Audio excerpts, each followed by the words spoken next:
अब बात करते तो डायरेक्टर सर्कल हमारे पास क्या आया था थोड़ा सा, क्योंकि उसी से कुछ और चीजें भी अभी जुड़ी हुई है। तो हमारे पास जो डायरेक्टर सर्कल आया था, हमने क्या किया था उसमें, हमने एलिप्स लिया था, ये एक एलिप्स ड्रॉ किया था। और अब आइए रानी, हमने एक एलिप्स ड्रॉ किया था सबसे पहले, तो एलिप्स में ड्रॉ कर देता हूँ। ये एलिप्स हमने ड्रॉ किया था, इसकी एक्सेस ले लेते हैं। ये हमारे पास एलिप्स की कुछ दो एक्सेस आ जाएंगी, एक ये एक्सेस और दूसरा ये परपेंडिकुलर एक्सेस, है ना। इसको मैं नाम दे देता हूँ पहले कुछ। ये मेरे पास ओरिजिन है, ये मेरे पास पॉइंट ए है, ये मेरे पास ए डैश है। सिमिलरली ए डैश, ये मेरे पास बी है, ये मेरे पास बी डैश है। मैंने क्या किया था, कोई भी स्लोप की एक टेंजेंट ली थी, कोई भी स्लोप की ये एक टेंजेंट थी, है ना। इसका स्लोप मैंने डिक्लेयर कर दिया था एम है ना, ये पॉइंट पी है। मैंने क्या किया था, टेंजेंट एट पी, जो भी मेरे पास होगा ए कॉस थीटा बी साइन, कोई भी होगा, इन स्लोप फॉर्म लिया था मैंने, y equal to M X plus, या माइनस भी ले सकते हैं आप। इस जगह पे मैं देखूँ वैसे माइनस ही है स्लोप, तो प्लस या माइनस कुछ भी ले लीजिए, आपकी इच्छा हो। मेरे पास कितना हो जाएगा, अंडर रूट ए square M square b square. ध्यान से देखना भाई।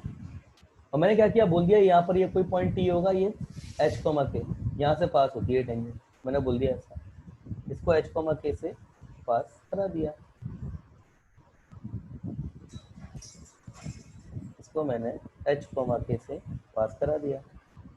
कोई पॉइंट रहा होगा टी, ये पॉइंट यहाँ पे ये कोई टी पॉइंट रहा होगा, ये एच कॉमा के, इसे मैंने पास करा दिया यहाँ से एच कॉमा के, और एच कॉमा के से अगर ये पास होती है, passes through T H comma के, अगर ये एच कॉमा के से पास होती है तो क्या हो जाएगा, K minus M H equal to under root A square M square plus B square. मेरे को ये टी एच कोमा के का लोकस निकालना था, अगर ये मेरा डायरेक्टर सर्कल पे लाई करता है। डायरेक्टर सर्कल पे लाई करने का दूसरा मतलब क्या है, इससे ये जो दूसरी टेंजेंट आएगी, ये जो दूसरी टेंजेंट अगर इससे जो आएगी, तो इन दोनों टेंजेंट के बीच में एंगल कितने का हो जाए भाई, 90 डिग्री का हो जाए, ठीक है ना। एंगल जो है हमारा 90 डिग्री का हो जाए, तो ये एंगल हमारा 90 डिग्री का हो जाए। तो मैंने क्या किया था, इसमें दोनों साइड स्क्वायर कर दिया था, तो फिर मेरे पास करते ही के square plus m square h square, m के square M square plus h square minus 2mh, ठीक है, equal to a square M square plus B square, ये हो जाएगा। मैं एम स्क्वायर को अगर निकालूंगा तो मेरे पास यही क्वेश्चन मेरे पास काम की है, h square minus a square minus 2mh plus h square minus B square. बहुत काम की इक्वेशन है। क्यों काम की इक्वेशन है, अभी देखिए। अभी तो हमने क्या लिया था कि एच कोमा के का लोकस निकालिए, एच कोमा के का लोकस निकालिए। अभी हमने लिया था एच कोमा के का लोकस निकालिए, जबकि उन दोनों के बीच में एंगल 90 है। सपोज अगर IIT जेई का एग्जाम में ये आ जाता है कि एच कोमा के का लोकस निकालिए, उसके बीच का एंगल जो है ये 45 है, ये अगर एच कोमा के 45 हो जाए, अब यहाँ पर यहाँ से किसी पॉइंट से ड्रॉ की गई टेंजेंट के बीच में एंगल कितना भी हो, लोकस यहाँ से निकाला जा सकता है, लोकस यहाँ से बिल्कुल निकाला जा सकता है। तो मैं ये स्पेशल कंडीशन है, इसको हटा देता हूँ, इसको मैं नाम दे देता हूँ थीटा।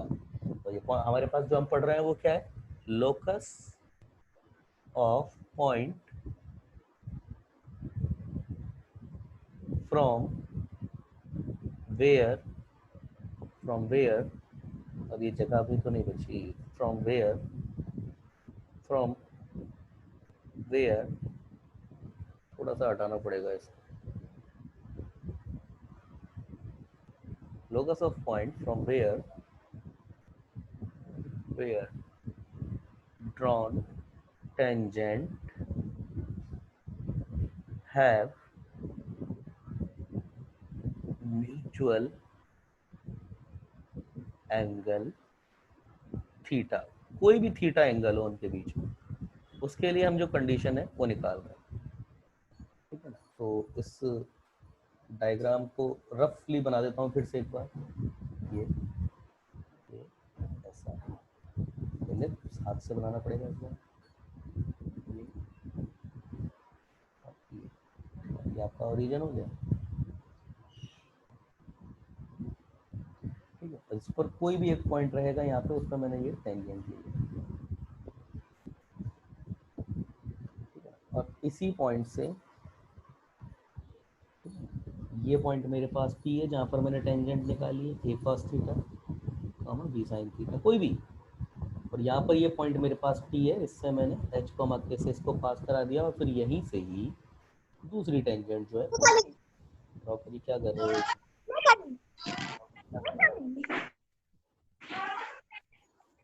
कर दे तो नहीं।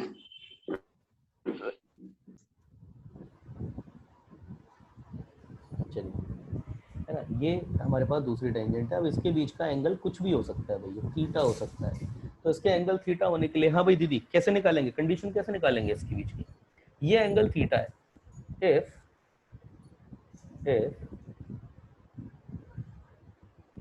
Roots of this equation are m1 and m2, then slope of p, ये r नाम देता हूँ इसको, tp and tr are m1 and m2। भाई इसके जो भी स्लोप होंगे वो इसके स्लोप होंगे। सपोज इसका स्लोप m1 है, इसका स्लोप m1 है, और इसका जो स्लोप है सपोज m2 है।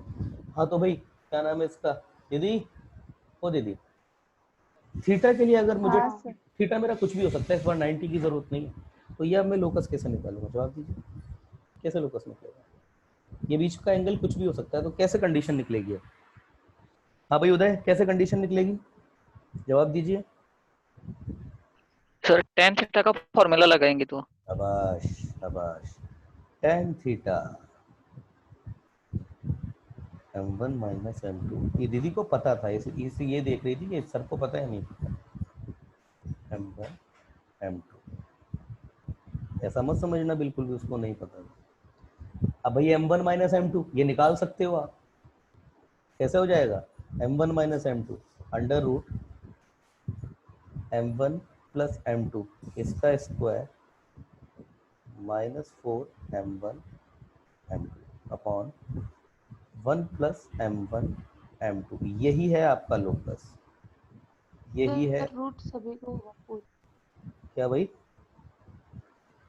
सबको क्यों होगा? ऊपर नंबर में रूट सभी को होगा ना। सही बोल रहे हो, ये रूट सबको होगा, यही है। आप थीटा की वैल्यू आप यहाँ पे π/4, अच्छा यहाँ पर अगर मैं π/2 रख देता हूँ, π/2 रखती मेरे पास, अगर मैं सिंबॉलिकली देखूँ तो π/2 जो कि मेरे पास नॉट डिफाइंड होता है, यस 10π/2 इनफाइनाइट नहीं होता है, 10π/2 आपका नॉट डिफाइंड होता है। तो नॉट डिफाइंड बोले तो 1/0, 1/0 इज नॉट डिफाइंड, तो 1/0 जैसे ही मैं इसको यहाँ पे 1/0 रखूंगा तो देखिए 1 plus m1 m2 equal to this, और ये इक्वल टू 0, तो वही आ गया ना 1 plus m1 m2 equal to 0, तो वही आ गया m1 m2 इक्वल टू -1, यही आ गया फिर से। ठीक है ना, तो हम इस वाला, ये जो चीज है ना ये वाली, इसको हम याद रखें कि यहाँ तक तो सभी कर लेंगे। तो tan थीटा के लिए जनरल जो फॉर्मूला होता है, अब ये फॉर्मूला भी सबको रटा हुआ है, दो लाइन के बीच का फॉर्मूला ये भी सबको पता है, तो ये फॉर्मूले से हम एक्चुअली स्लोप निकालते हैं किसी भी एंगल पर जो है टेंजेंट क्यों ना हो। अगला देखते हैं, यस अगला, अगला है हमारे पास। अब तो आज ये मेरे हिसाब से चैप्टर जो है वो खत्म हो ही जाएगा। कितने रुके,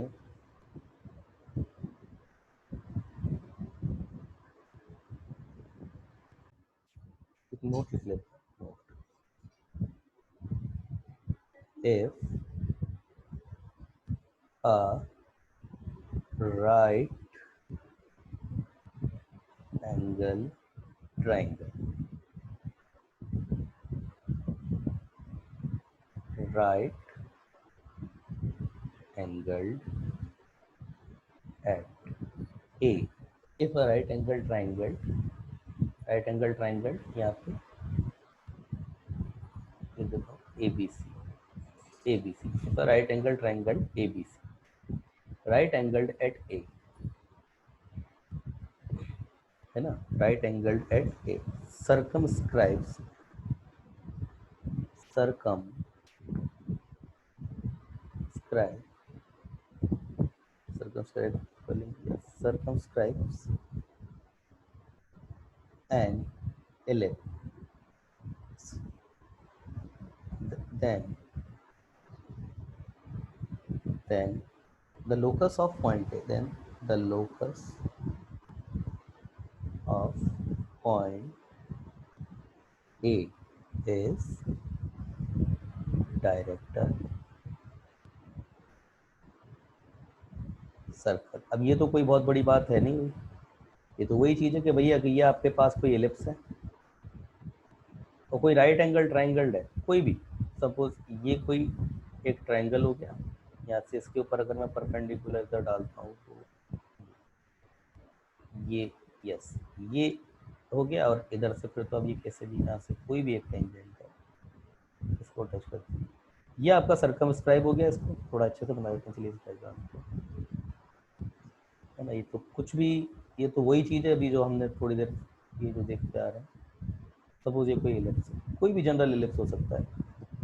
अब इसके ऊपर अगर हम टेंजेंट ड्रॉ करें, सपोज ये एक टेंजेंट आपने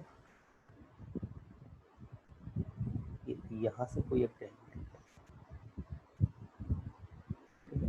दूसरा ये यहाँ से इसके थोड़ा और बढ़ाना पड़ेगा,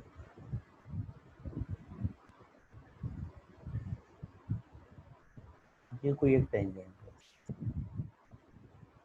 ठीक है ना। यहाँ से इसके ऊपर ये एक मैं दूसरी टेंजेंट ले लूँ इसकी, ठीक है ना, और इधर से एक मैं कोई तीसरी टेंजेंट ले लूँ,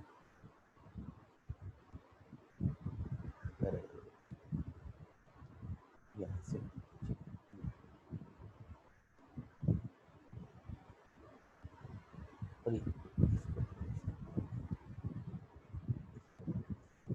तो इक्वल मिलाकर के आपका राइट एंगल ट्रायंगल बन गया। अगर मैं इसको ए नाम देता हूँ, इसको मैं बी नाम दे दूँ, इसको मैं सी नाम दे दूँ, तो ये इलिप्स है, इसको सर्कमस्क्राइब कर रहा है राइट एंगल ट्रायंगल। तो इस ए का जो लोकस होगा, अरे ए का लोकस क्या होगा आपका, ए का लोकस आपका उस पॉइंट का लोकस है जहाँ से डाली गई परपेंडिकुलर टेंजेंट म्यूचुअली परपेंडिकुलर है, तो ये किस पे आ जाएगा, डायरेक्टर सर्कल पे आ जाएगा, ठीक है ना। तो ये है आपका ये वाला पॉइंट, याद रखिएगा, कई बार ऐसे घुमा के क्वेश्चन आ जाते हैं, पूछ लेता है वो कई बार, है ना। यस, अगला देखते हैं। अगला सबसे टफ जो हमने कभी नहीं पढ़ा होगा अभी तक, chord of contact if an ellipse ax square plus by square plus 2gx plus 2fy plus 2hxy plus c equal to 0, ये एक एलिप्स है। मतलब क्या होगा, डेल आपका जीरो नहीं है और H square is lesser than A B है, यही होता है, यही होगा, ठीक है। ये आपका एक एलिप्स है। एलिप्स होने की कंडीशन भी मैंने लिख दी, if an ellipse this and p x1 y1 is an outer point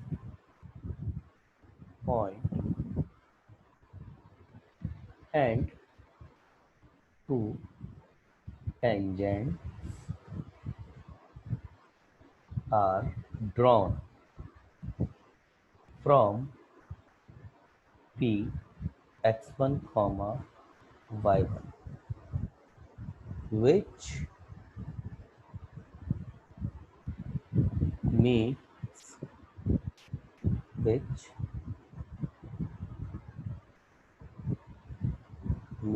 या फिर hit which hits ellipse at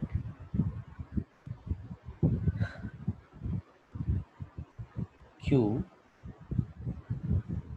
at point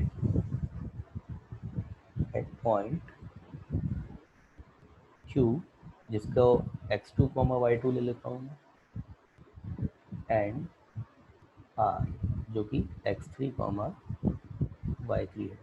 then equation of chord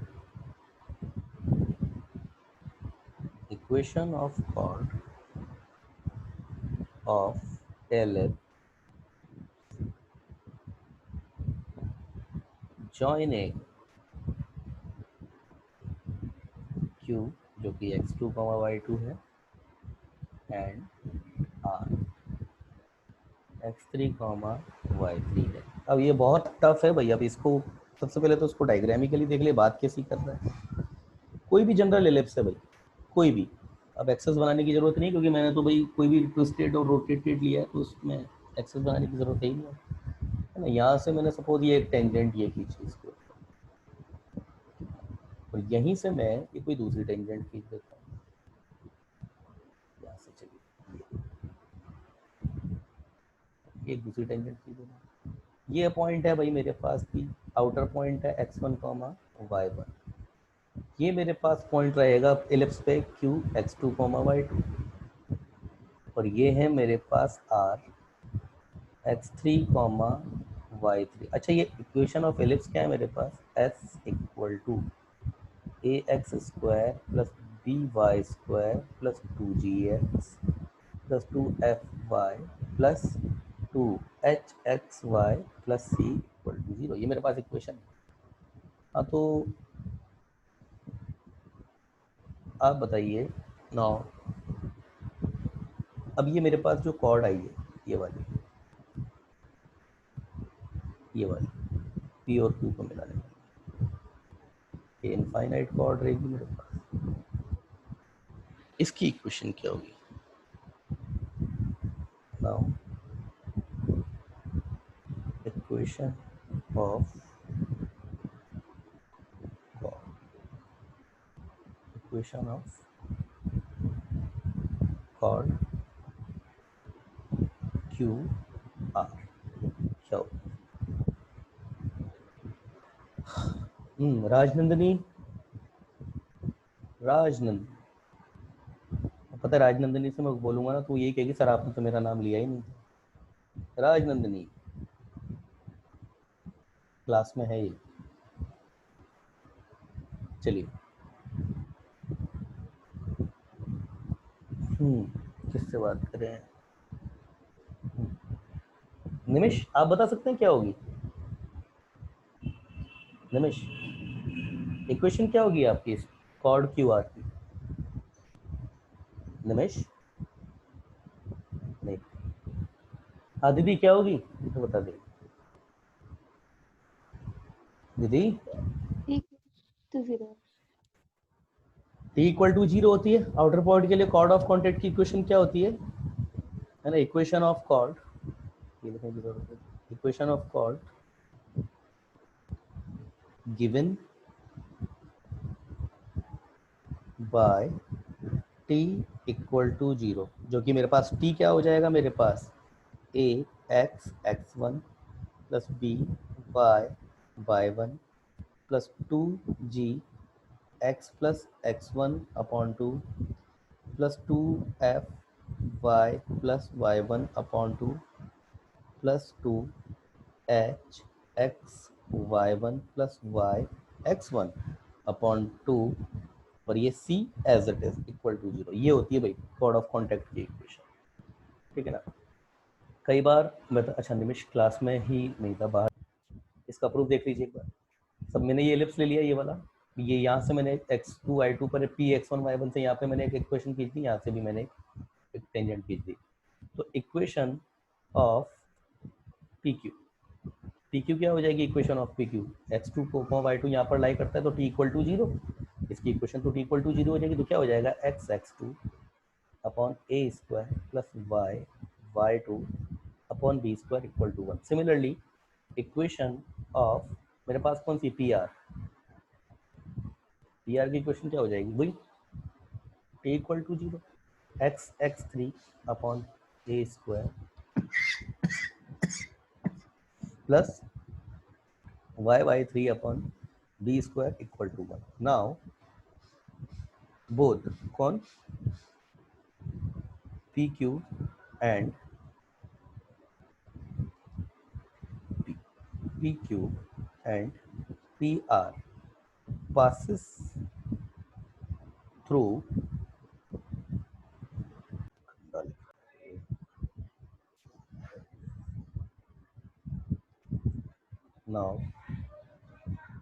both PQ and PR passes through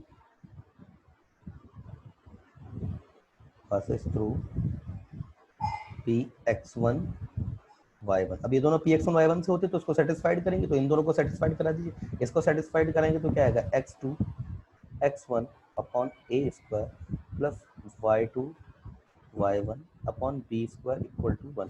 इसको satisfied कराएंगे तो क्या आएगा x3 x1 upon a square plus y3 y1 upon B square equal to 1। अब देखिए इधर ये मेरे पास, अब इक्वेशन को भूल जाइए सारी चीज, ये मेरे पास दो कंडीशन है, x1 y1 और x2 y2 ये दोनों सेम है। तो अगर मैं यहाँ पे ध्यान से देखूं तो ये एक ऐसी इक्वेशन है, ये मेरे पास एक ऐसी इक्वेशन है, ध्यान से समझिएगा मेरी बात को, ये मेरे पास एक ऐसी इक्वेशन है जो x2 और x3 दोनों को सेटिस्फाइड कर रही है।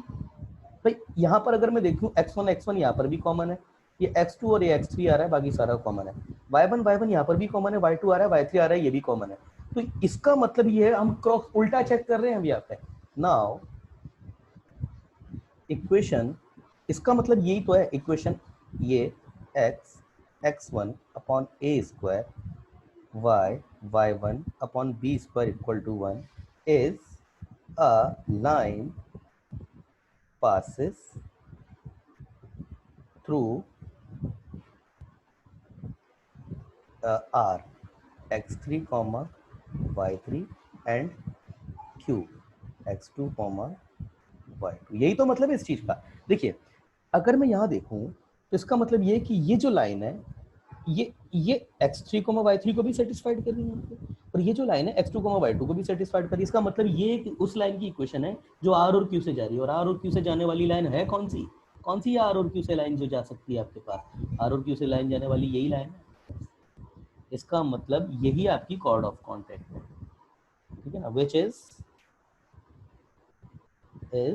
Cord of contact. ऐसे भाई इसको प्रूफ किया जाता है कॉन्टैक्ट, ठीक है। थोड़ा सा अच्छा नहीं लिखा उतना, चलिए आगे देखते हैं। अब इसके ये मैं कई बार प्रूफ करवा चुका, मतलब दो तीसरी बार मैं इसका प्रूफ बता रहा हूँ। अब अगली बार जो हमारे पास एलिप्स आएगा उसमें हम इसके प्रूफ की बात नहीं करेंगे, ठीक है ना। यस पेयर ऑफ, एक पहले एक क्वेश्चन देख लेते हैं। यस एग्जाम्पल है if chord of contact, if cord,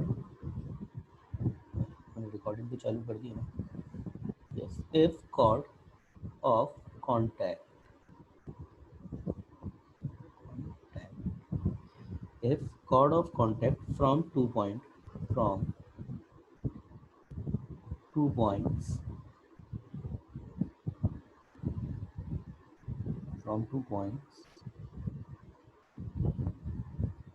x1 comma y1 and x2 comma y2 to the ellipse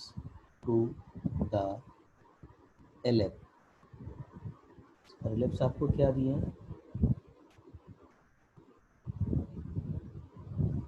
to the ellipse x square upon a square plus y square upon b square equal to 1 are at right angle,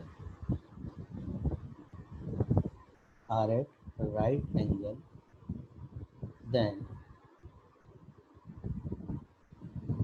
x1 x2 y1 y2 equal to what. ये क्या होगा, इसकी value आपको बतानी है, वही बचकाना question है ये तो। x1 y1 से कॉर्ड ऑफ कॉन्टैक्ट क्या होगा, COC फ्रॉम P, इस पॉइंट को P नाम देता हूँ, x1 y1 क्या दिया जाएगा, वही t इक्वल टू 0 एलिप्सिस के लिए। तो क्या आ जाएगी मेरे पास x1 upon a square plus y1 upon b square equal to 1। इसका मैं स्लोप निकाल लेता हूँ थोड़ी देर के लिए, स्लोप निकाल लेता हूँ इसका, क्योंकि मुझे पता है m1 m2 इक्वल टू -1 करना पड़ेगा, परपेंडिकुलर उसी से ही आएगा ये। तो इसका स्लोप अगर मैं निकालूंगा तो मेरे पास कितना हो जाएगा, ये हो जाएगा -b square upon a square, -b square upon a square y1 upon x, if I am not wrong। हाँ भाई, नहीं उल्टा हो गया थोड़ा, तो जाएगा आपका x1 अपॉन y, यस यही हो जाएगा। Similarly COC from Q x2 comma y2, वही अगेन t इक्वल टू 0, जो कि हमको क्या देगा x2 upon a square y2 upon b square equal to 1, ये m1 है, इसको मैं m2 दे देता हूँ, तो m2 मेरे पास कितनी हो जाएगी again minus B square x2 upon a square y1। अब क्या गिवन है m1 dot m2 equal to -1, तो इससे हमारे पास क्या रिजल्ट आएगा, दोनों को मल्टीप्लाइड कर देते हैं, तो ये हमारे पास आएगा ये बी स्क्वायर, ये मेरे पास कितना आएगा b raise to the power 4 x1 x2